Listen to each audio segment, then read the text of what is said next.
Thank you, Mr. Chair. I'm glad the Energy and Commerce is focusing today's hearing on several bills related to preserving choice in America for vehicles and fuel, including my bill, the Fuels Parity Act. The Fuels Parity Act, which I introduced with Representatives Hunt, Bice, Budinsky, and Sorensen, is a bipartisan bill with geographically diverse co-sponsorship ranging from Texas oil and gas members to Midwestern biofuels members. As the Biden administration continues its war on liquid fuels, biofuels and gasoline included, this bill makes it abundantly clear that establishing a partnership between biofuels and oil is more important than ever. The Fuels Parity Act would allow ethanol from cornstarch to qualify as an advanced biofuel and require EPA to use DOE's Argonne GREET model to determine the carbon content of biofuels under the Renewable Fuel Standard, rather than an outdated predictive model.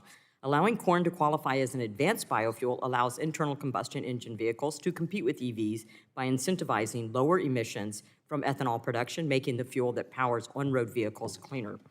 Here's a list of biomass types that are allowed to be advanced biofuels: Brazilian sugarcane ethanol, the fibrous outer shell of a kernel of corn, known as corn kernel fiber, sorghum, soybeans, wheat, and barley.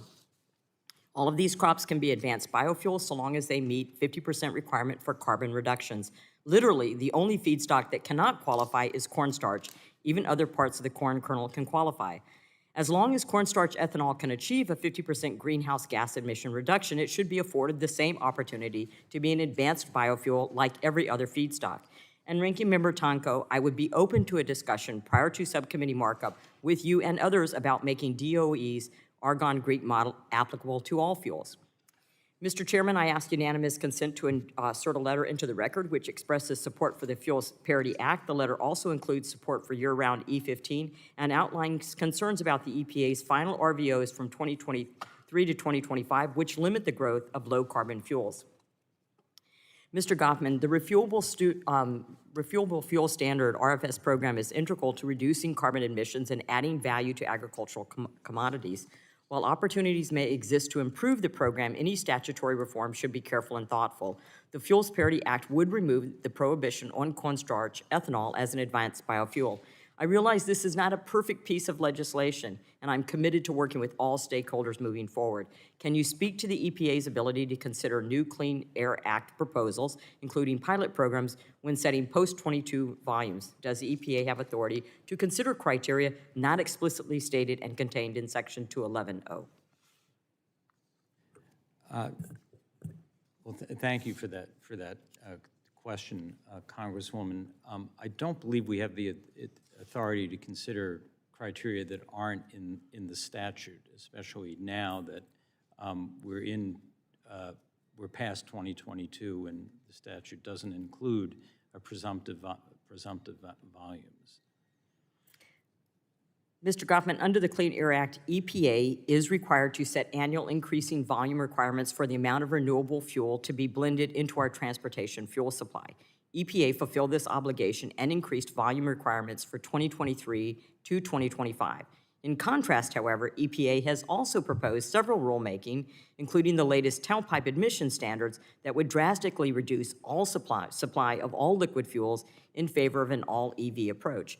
How can EPA simultaneously implement the RFS, where the goals are to increase biofuels and liquid fuels usage, and at the same time propose a tailpipe rule which would dramatically curb liquid fuels?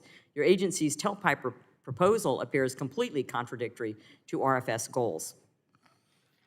Well, in both cases, Congresswoman, we were responding to what we understand to be the imperatives of the Clean Air Act, which requires us to set or authorizes to set tailpipe emission standards, as well as to set volume obligations under the RFS.